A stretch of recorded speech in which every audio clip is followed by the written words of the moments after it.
બંધ થઈ ગઈ. હા, એટલે બીજી રેકોર્ડિંગ ચાલશે કેટલા? ઓ થઈ ગયું છે. એટલે હવે કહે છે ઉતો ન દેવા જગતા ઈશ્વરે યત્ર સત્તા નર્દસ્તમશ્ચ ન વૈ વિકારો ન મહાન પ્રધાનમ. કે દેવતા જગતનું કરનાર, શાસન કરનાર એનું કોઈ સામર્થ્ય નથી, તો આત્માના સ્વરૂપમાં ન યત્ર યત્ર એટલે આત્મા સ્વરૂપમાં સ્થિત થયેલા મનુષ્ય પર આ સત્વ, રજસ ને તમો ગુણ એનો વિકાર એટલે અહંકાર. અહંકાર પછી મહાન, મહાન એટલે મહત્તત્વ અને પ્રધાન એટલે પ્રકૃતિ. એટલે કોઈ ટૂંકમાં એને કશું કોઈ કરી શકતું જ નથી. જે વખત તમે આત્મા તત્વમાં સ્થિત થયા પછી ન તો કાળીને અસર કરી શકે, ન તો દેવતાઓ જગતનું નિયંત્રણ કરનાર સત્તરજસ્તમ ગુણ એટલે કે પ્રકૃતિ પ્રધાન અને મહત્તત્વ બધા સમષ્ટિ બુદ્ધિ કોઈ એને કંઈ જ કરી શકવા માટે શક્તિમાન નથી. કેમ નથી કરી શકતા? શક્તિમાન નથી કારણ કે આ બધા આકાર ધરાવે છે અને આત્મતત્વ કેવું છે? નિરુપાધિક છે. એ પણ બહુ સુંદર છે. આ શ્લોક પણ બહુ સુંદર છે. ધ્યાન માટે 18મો શ્લોક.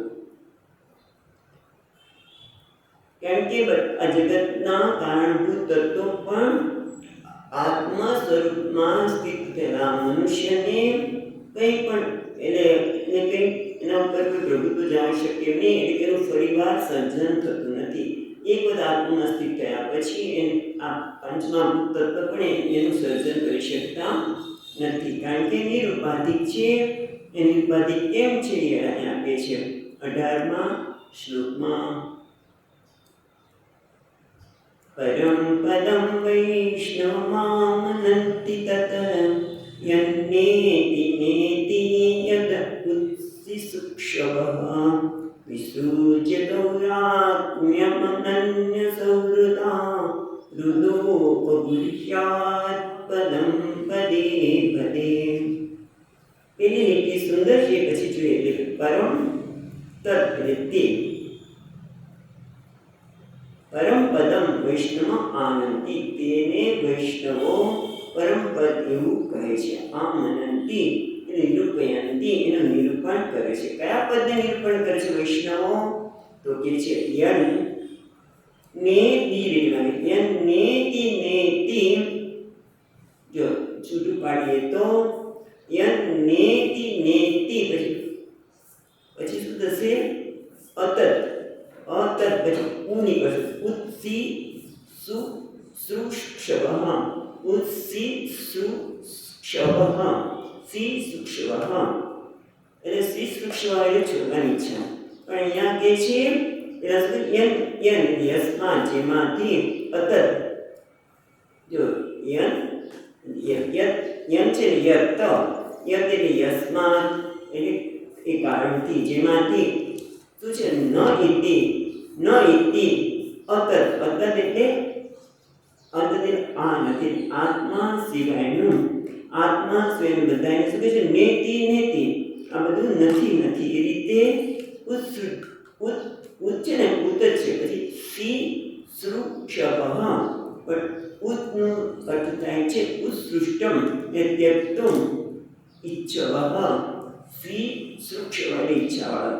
જેને હવે મનમાં સ્પષ્ટ થયું છે કે આત્મતત્વ એટલે શું? તો કે આત્મતત્વ આત્મા સિવાય જે બધું છે એ અનાત્મા છે, માટે એને ત્યાગ કરવા યોગ્ય છે. નેતિ નેતિ આને એ દ્વારા ઉચ્ચ એનો અર્થ થાય છે ઉત્સૃષ્ટમ એટલે ત્યક્તુમ એટલે ત્યાગ કરવાની ઈચ્છાવાળો. એ બધાને ત્યાગ કરી દે છે. નિસૃજ્ય શું ત્યાગ કરે છે? તો કે દૌરાત્મ્ય અનન્ય. ત્રીજી લીટીમાં વિસૃજ્ય દૌરાત્મ્ય, પછી દૌરાત્મ્યમ એટલે મન નીકળે છે અનન્ય સૌહૃદા રુદ ઉપગુહ્ય. પછી શું છે? અર્હ છે. અર્હ એટલે પૂજા યોગ્ય. હવે હર એટલે પૂજા યોગ્ય. પૂજા યોગ્ય કોણ? પરમાત્મા વિષ્ણુ છે. પદમ પદે એ આપણે જોઈએ છીએ. તો પહેલા તો આપણે એ જોઈ રહ્યા છીએ કે વૈષ્ણવો એને પરમ પદ કહે છે, એને નિરૂપણ કરે છે. પરમ પદ કે જ્યાં જ્યાં આત્મા છે અને બધાનો ત્યાગ કરવાનો, આને આને આને એ દ્વારા જે ત્યાગ કરવામાં આવે છે ત્યારે, અને દૌરમ્ય એટલે શું? દૌરાત્મ્ય. દૌરાત્મ્ય એટલે દેહાદિ આત્મત્વમ વિસૃજ્ય. આ દેહને આપણે આત્મા કહીએ છીએ, ક્યારે વિચાર જ કર્યો નથી કે આ દેહ આત્મા નથી.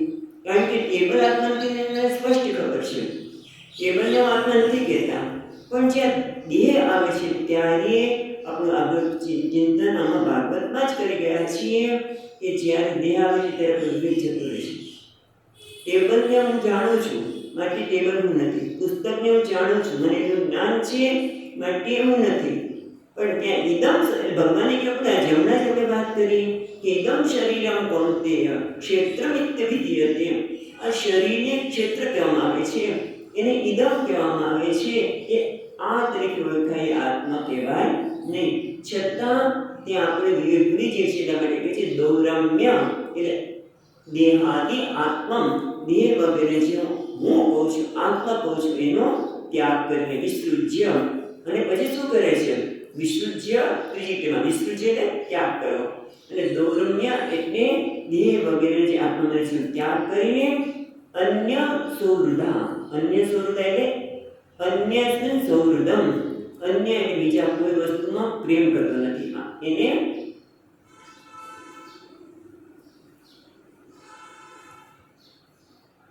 અન્ય બીજામાં એ ક્યાંય જોડાતો નથી, અન્યમાં કશામાં પ્રીતિ કરતો નથી. સૌહૃદ એટલે પ્રેમ, સુહૃદ.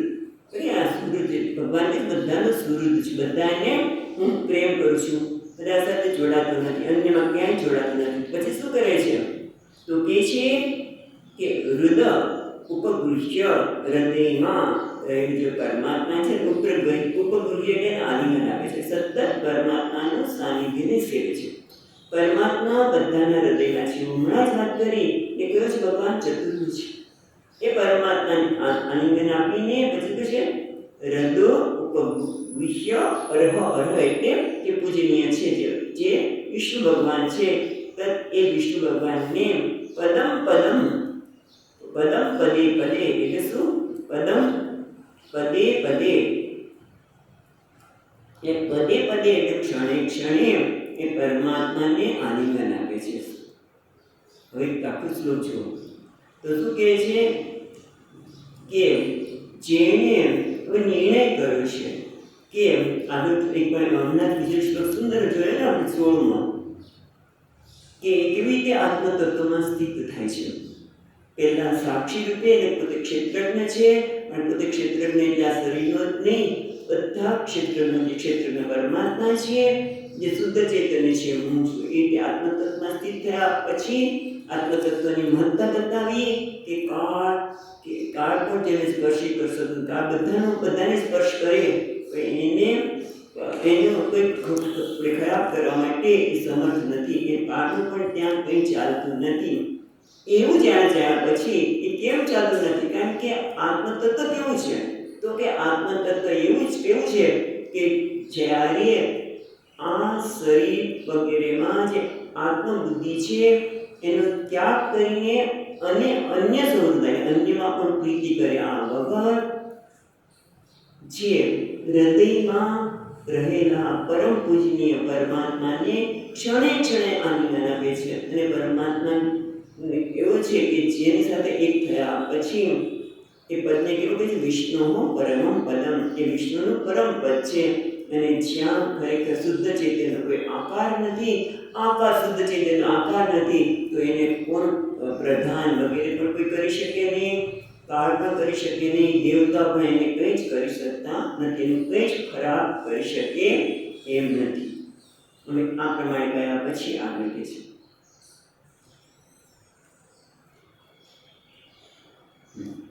હવે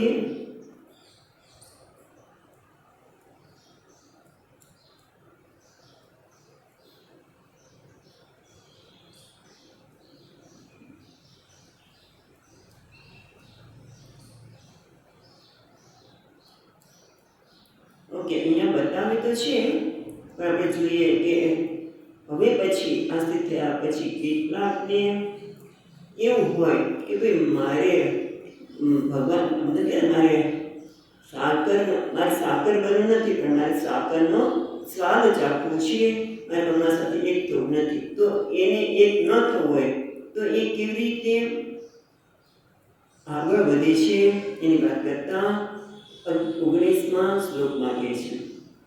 અથવા તો પહેલા આપણે જોઈએ, ઇત્થં મુનિસ્તુ પરમેદ્યવસ્થિતો વિજ્ઞાન દૃગ્વીર્ય સુરંતાશયઃ સ્વપાશ્મિનાપી યબુદં તતો નિલં સ્થાનેષુ ચક્ષુન્નમયેજ્જિતકલ્મઃ. આ રીતે બ્રહ્મમાં સ્થિત થયેલો ઇત્થમ આ રીતે આત્મતત્વમાં સ્થિત થયેલો નીતિ દ્વારા આત્મતત્વમાં સ્થિત થયેલો એવો વ્યક્તિ શું છે?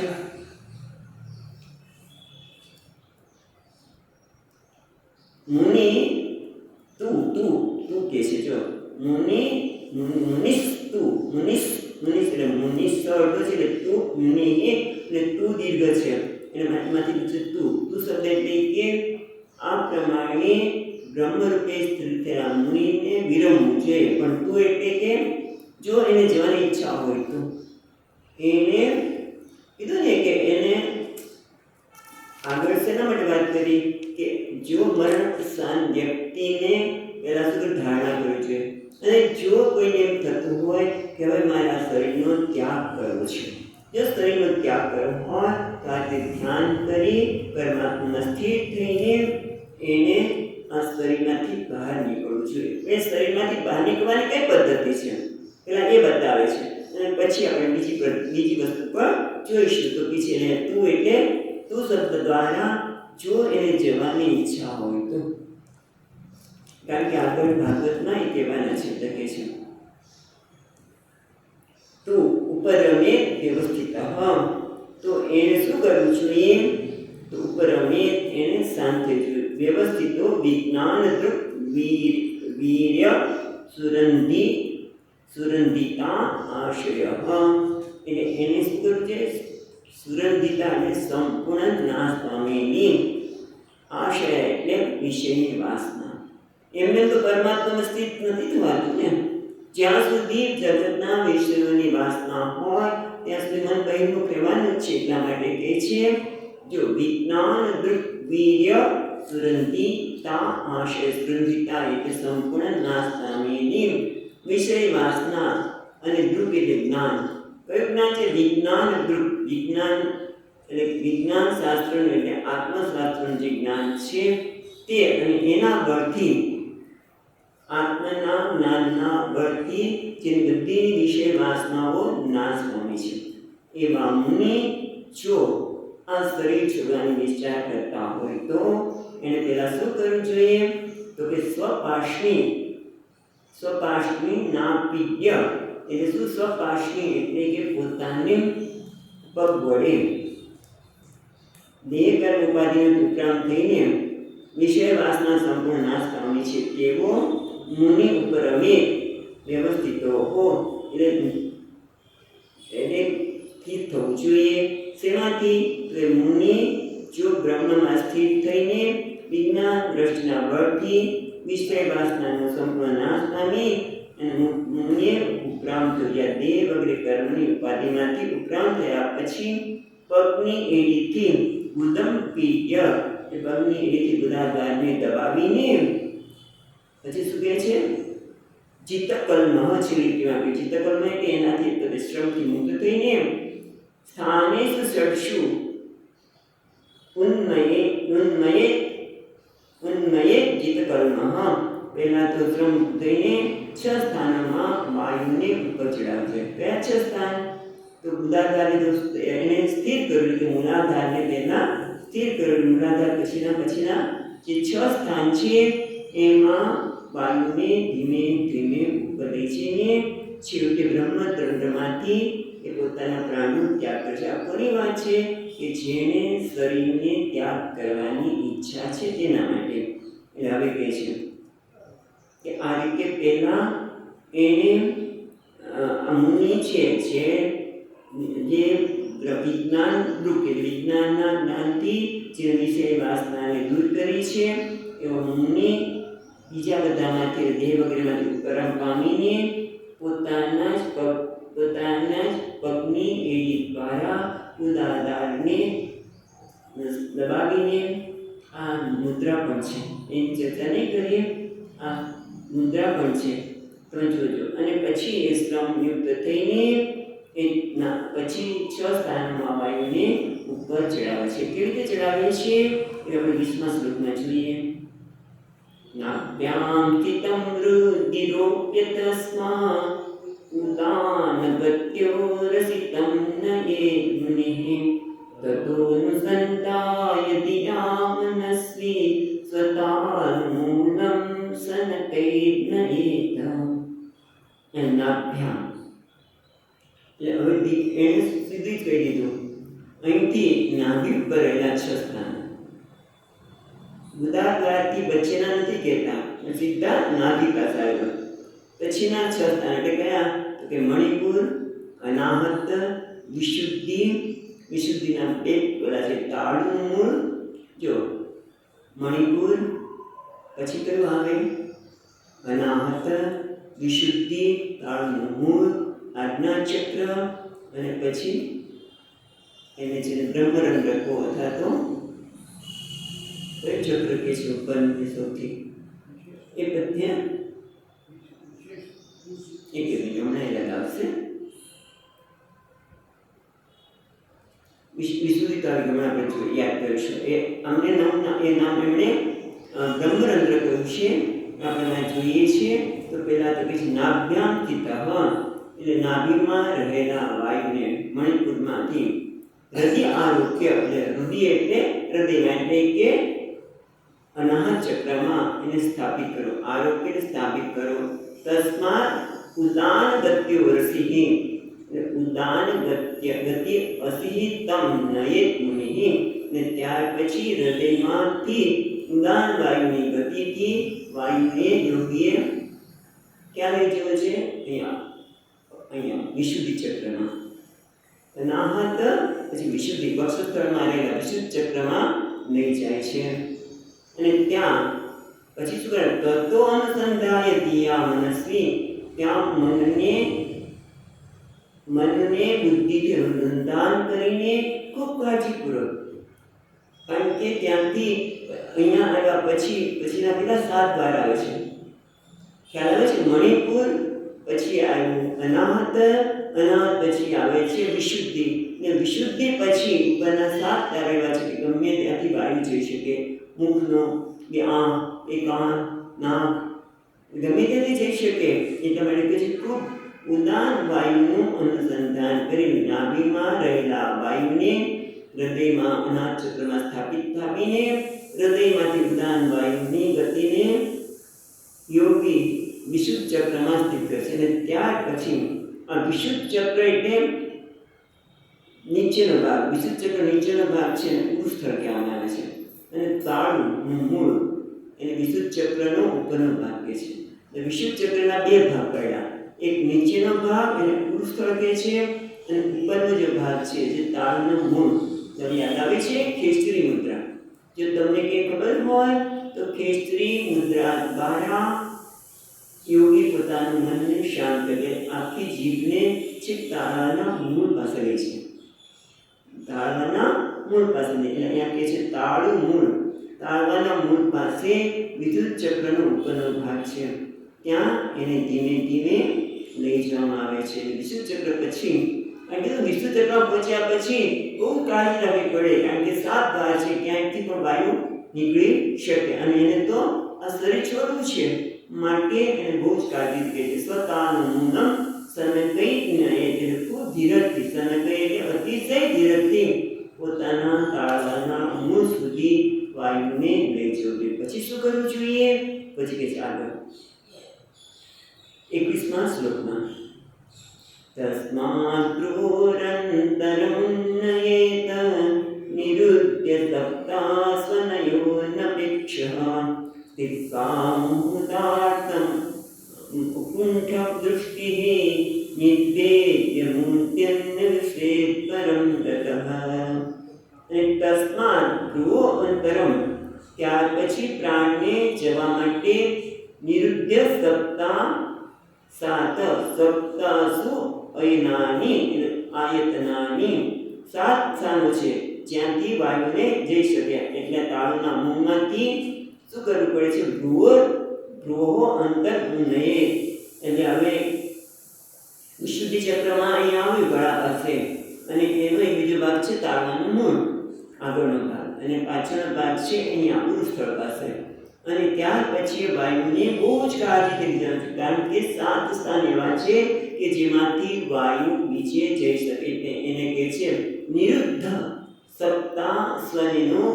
એને સાત આયતનો છે, જવાના સ્થાનો છે, એના પ્રાણથી એના માર્ગને રોકી રાખવા પડે. નિરુદ્ધ રોક્યા પછી ભ્રુવોની મધ્યમાં પ્રાણને લઈ જવામાં આવે. પછી શું કહે છે? અનપેક્ષ. મહત્વનું શું છે? અનપેક્ષ.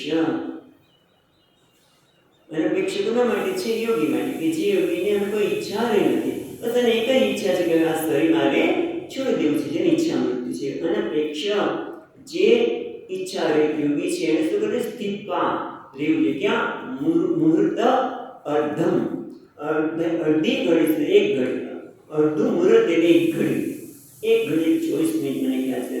એક ઘડી સુધી ક્યાં આજ્ઞા ચક્રમાં સ્થિત કરીને પછી શું કરવું? અકુંઠ દ્રષ્ટિ. અકુંઠિત દ્રષ્ટિ એટલે જ્યાં ક્યાંક અટકતી નથી, કુંઠિત થયેલી નથી, ક્યાંક અટકતી નથી, જ્ઞાન દ્રષ્ટિવાળા મુનિએ ત્યાર પછી મૂર્ધની વિસૃજે.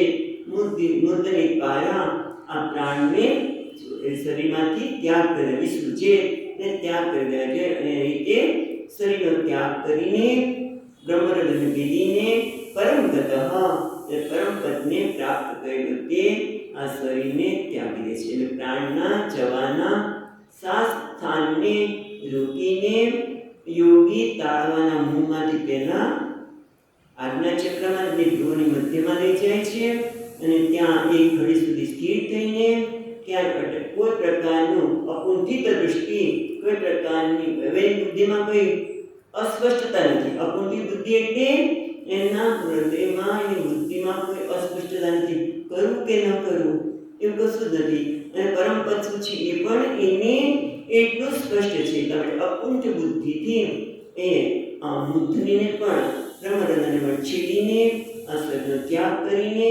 પરમપદને પ્રાપ્ત કરે છે. હવે આગળ કહે છે કે પરમપદને પ્રાપ્ત કરે છે મૂર્ધને નિવેદીને. હવે આપણને સત્ય મુક્તિ અને ક્રમ મુક્તિની વાત કહે છે કે કેટલાકને પરમપદની પ્રાપ્તિ ન કરવી, એનું સાકર કરવું નથી, પણ તો સાકરનો સ્વાદ ચાખવો છે. એટલે અમારે હજી ઘણી બધી ઈચ્છા બાકી રહી છે. અમે સ્વર્ગલોકમાં જવા માંગીએ છીએ, બ્રહ્મલોકમાં, ક્યાંક લોકમાં શું કરવા માંગીએ છીએ, એ વાત હવે 22મા શ્લોકમાં કહે છે. 22મા શ્લોકમાં કહે છે કે જો કોઈ ઈચ્છા રહી ગઈ હોય તો એ પણ શરીરને ત્યાગ કરશે, પણ કેવી રીતે કરશે? બ્રહ્મરંધ્રમાંથી નહીં છે. એના માટે કહે છે યદિ પ્રયાસસ્ય નૃપમ પારમેષ્ટ્યમ વૈહ્યાયસનામુત યદ્વિહારમ અષ્ટાધિપત્યમ ગુણસન્નિવાયે સહૈવ વચ્ચે મનસેન્દ્રિયશ્ચ. તો મન એને બધાને છોડીને જતો રહે છે, પણ આ શું કરે? તો કે હે નૃપઃ, હે રાજન, યદિ પ્રયાસ્યન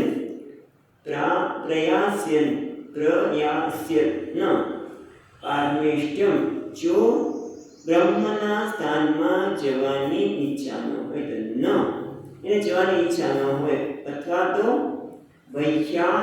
વૈહ્યાયસનામ ઉત યદ વિહારમ.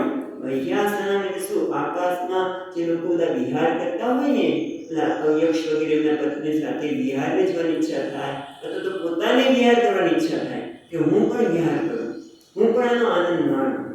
એટલે કંઈક એવી ઈચ્છા બધી રહી ગઈ હોય તો એને પણ આપણા શાસ્ત્ર નકારતા નથી. આ મોટી વસ્તુ છે. એટલે ઘણી વખત આપણે કોઈને ઉધારી પાડીએ કે તમને આવી જ ઈચ્છા રહી ગઈ છે, વાય નોટ? એને ઉતારવાની જરૂર નથી, એની જાતે ઉપરું છે. પણ અહીંયા શાસ્ત્રથી જો એ વિચાર્યું હોય તો એ પણ કરી લે. પછી તને ખબર પડશે, એ પણ અહીંયા આવશે કે એ મહાત્માઓને કેવું દુઃખ થાય છે, પણ એ બતાવે છે. એ આપણે જોઈશું તો કે છે કદાચ એને પરમેશ્વર પરની બ્રહ્માજીના સ્થાનમાં ન જવું હોય અને આકાશમાં વિહાર કરતા સિદ્ધોના દર્શન કરવા હોય અને પત્ની દ્વારા અથવા વિહારને પોતાનું ક્રીડાસ્થાન છે એવું માનતું હોય, અથવા તો અષ્ટાધિપત્યમ એટલે શું છે? અષ્ટસિદ્ધિ નવનિધિ કહેવાતા. એટલે 8 સિદ્ધિઓ. અષ્ટાધિપત્યમ ગુણ સન્નિવાસે, ગુણના સમૂહ.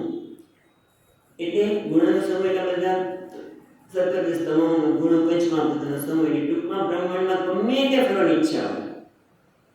અહીંયા તો થોડી નાની વાત કરી, 2-3 વસ્તુની વાત કરી કે એક તો એને કદાચ વિહાર કરતા હોય, લોકોનું દર્શન કરવા હોય, પોતાને વિહાર કરવો હોય, અથવા તો અષ્ટ સિદ્ધિનો ઐશ્વર્ય જેમાં છે તેમાં, તો બીજે ક્યાંય વિહાર કરવો હોય, કરવું હોય, તો એને શું કરવું જોઈએ? એ યોગી પોતાના મન અને ઇન્દ્રિયોને સાથે રાખીને આ લોકમાંથી જાય છે. એ પણ શરીરનો ત્યાગ કરે છે, પણ કંઈક લઈને જાય છે. પોતાના સૂક્ષ્મ શરીરને એ લઈને જાય છે. અને એ સૂક્ષ્મ શરીર કેવું હોય છે? જે સૂક્ષ્મ શરીરને લઈને જાય છે એ સૂક્ષ્મ શરીર કેવું છે? તો કે છે 23મા શ્લોકમાં યોગેશ્વરાણામ ગતિમાવરંતર બહિસ્તિ ત્રિલોક્યા પવનાંતરાત્મા ન કર્મપિસ્તાં ગતિમાપ્નુવંતિમ વિદ્યા તપો યોગ સમાધિ ભાજ્યામ. બંને વસ્તુ કીધે છે. એક તો કે છે યોગેશ્વરાણામ ગતિ આહુઃ અંતઃ બહિઃ. આ જે મન અને ઇન્દ્રિય લઈને જાય છે એટલે કે નિમ શરીર. આ નિમ શરીર કેવું છે? પવનાંતરાત્મા એટલે પવનનું જેવું છે. કે પવન તમે જો વાયુ છે ગમે ત્યાં જઈ શકે, અંદર બહાર બને, પણ અંદર એટલે શું? અંતઃ એટલે પાતાળની મધ્યમાં, પાતાળ વગેરે લોકના મધ્યમાં કદાચ જવું હોય, અથવા તો બહિઃ એ મહ વગેરે લોકોમાં ગતિ કરવી હોય, ગતિ એટલે ગમનમ.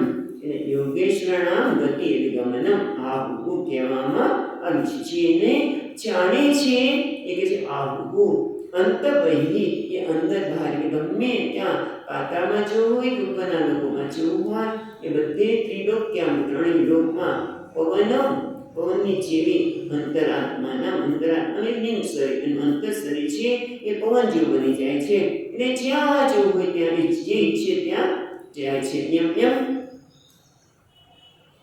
એમ રાખીને નિષેધનો શબ્દ છે કે જેમ જેમ ઈચ્છા કરે એમ તેમ તે લોકની પ્રાપ્તિ કરે છે. અને આ પ્રાપ્તિ કરવાનું કારણ શું છે? કે એમને એમ નથી મળતું. કોઈ પણ વસ્તુ તમે નવા લોકમાં જ્યાં જવું હોય ત્યાં જઈ શકો, તો એની પણ કિંમત ચૂકવવી પડે છે. એના માટે પણ સાધના કરવી પડે છે. એટલે કે જેના કર્મ બી કામ ગતિ આપનવંતી. ફક્ત આ લોકમાં કર્મ કરવાથી આ ગતિ મળતી નથી. તો એને શું કરે છે? કાં તો વિદ્યા એટલે ઉપાસના છે, વિદ્યા તપ યોગ સમાધિ ભાજ્યામ. એટલે કે આ ગતિ પ્રાપ્ત કરવા માટે આ તો એની ઉપાસના કરી, વિદ્યાની ઉપાસના, તપ એટલે ભગવત ધર્મનું પાલન, યોગ એટલે અષ્ટાંગ યોગ, અને સમાધિ એટલે જ્ઞાન. એની ઉપાસના કરી હોય તો એના પુણ્યના પરિણામે એ આ જ્યાં જવું હોય ત્યાં લોકમાં જઈ શકે છે. પણ એ વખતે પોતાના મન અને ઇન્દ્રિયોને સાથે લઈને જાય છે. અને આ કેવું છે? એનું અંતઃકરણ કેવું બને છે? એકદમ હળવું અને પવન જેવું. જ્યાં જવું હોય ત્યાં એ જઈ શકે છે. હવે આગળ કહે છે એ ત્યાં તો જાય છે, પણ કયા લોકમાં જાય છે? એટલે હવે 24થી 31મા શ્લોક સુધીમાં 24થી શરૂ કરશે વૈશ્વાનર, અને ત્યાંથી ધીમે છેટે પરમાત્મા જે વિષ્ણુ પરમમ પદમ આનંદ લોક એની પ્રાપ્તિ થાય. એટલે ટૂંકમાં અહીંયા ક્રમ પેલી સત્ય મુક્તિની વાત કરી, અહીંયા ક્રમ મુક્તિની વાત કરી છે. પણ ક્રમ મુક્તિ છેવટે તો પરમાત્માની પ્રાપ્તિ જ આવે છે. વચ્ચે કે અટકી જાઓ. એટલે આપણા સ્વામીજી મારી જન્મેશ કે દયાનંદજી મહારાજ કે હસાવે કે બ્રહ્મલોકમાં જઈને, એ બ્રહ્મલોકની પણ 3 વાત કરે છે. આપણે જોઈશું કે ત્યાં જઈને બ્રહ્માજી તમને એક તત્વનું મહાવાક્ય ઉપદેશ આપે છે. તો પૃથ્વીલોકમાં દયાનંદ હતા ત્યારે કેમ એની પાસે ન લીધો? પોતાની જાતને અને કે જ્યારે પૃથ્વીલોકમાં તેના જ્ઞાન ઉપલબ્ધ હતું તો કેમ ન લીધું? અને બ્રહ્મલોકમાં જશો એની કેમ ખાતરી છે? બ્રહ્મલોક પર પોસ્ટપોન કામ કરો છો? કયા લોકમાં અટકી જશો કોને ખબર?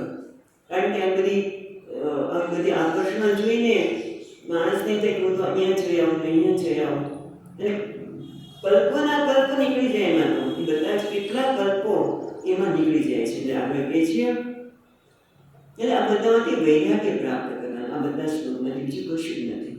વૈશ્વાનરમ યાતિ યાય સાગતઃ શુશુમ્નયા બ્રહ્મપતેન શોકિષા વિદ્યુત કલ્પોથ હરેરુદસ્તા પ્રયાતિ ચક્રમ નૃપસૈષુમારમ. પહેલા ભગવાનનું જે સ્થાન છે એ શિશુમાર, તારા જેવું સ્થાન છે જેનું નામ છે શિશુમાર. ત્યાં એ વ્યક્તિ જાય છે. કેવી રીતે જાય છે?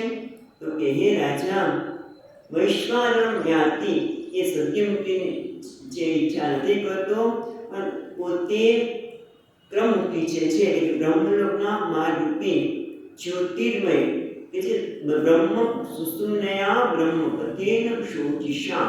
શોચિષા એટલે જ્યોતિર્મય, જે જ્યોતિર્મય સુષુમ્ના નાડી છે એ દ્વારા બ્રહ્મના માર્ગમાં જતા રસ્તામાં શું આવે છે? વૈશ્વાનર. વૈશ્વાનર શ્લોક છે 15 અહમ વૈશ્વાનરો ભૂત્વા. બરાબર? વૈશ્વાનર એટલે અગ્નિ દેવતા, એના માર્ગમાં આવે છે અને અગ્નિલોકમાં જાય છે. ત્યારે અગ્નિલોકની એ શક્તિના કારણે શું થાય છે? વિદ્યુત કલ્મકઃ એટલે પાપ, બધા પાપ ધોવાઈ જાય છે અગ્નિના એ તેજસ્વીપણાના લીધે. કે અગ્નિમાં કોઈ વસ્તુ નાખીએ તો બળી જાય, એના પાપ બળી જાય. જે રહ્યા છે એમ પાપ તો હોય જ નહીં. હવે પણ રહ્યા છે આ પાપ છે એ બધા જ ત્યાં તેજોમય માર્ગમાં રસ્તામાં બળી જાય છે. અને એના કારણે હરે રુદસ્તાત. હરે રુદસ્તાત એટલે કે હરિના ઉદસ્તાત ઉપરિષ્ઠાત, જે હરિનો જે ઉપરનો ભાગ એટલે ઉપરના માર્ગ ઉચ્ચના ભાગમાં રહેલા હરિના સંબંધવાળું તારારૂપ શિશુમાર જે સ્થાન છે ચક્ર નારાયણનું, એને એ પામે છે. ખ્યાલ આવ્યો? એટલે પેલી અવસ્વાત કરી કે એ વૈશ્વાનર જો એને જન્મ ન હોય તો વૈશ્વાનર શિશુના નાડી દ્વારા એ જઈ રહ્યો છે. ત્યારે વૈશ્વાનર અગ્નિના સ્થાનમાં આવે છે. ત્યારે જે કંઈ એના કર્મથી દૂર થાય છે અને એના કારણે એ શિશુમાર, તારાનો આકારના શિશુમાર સ્થાનને પ્રાપ્ત કરે છે. ચાલો બાકીનું આવતીકાલે જોઈશું.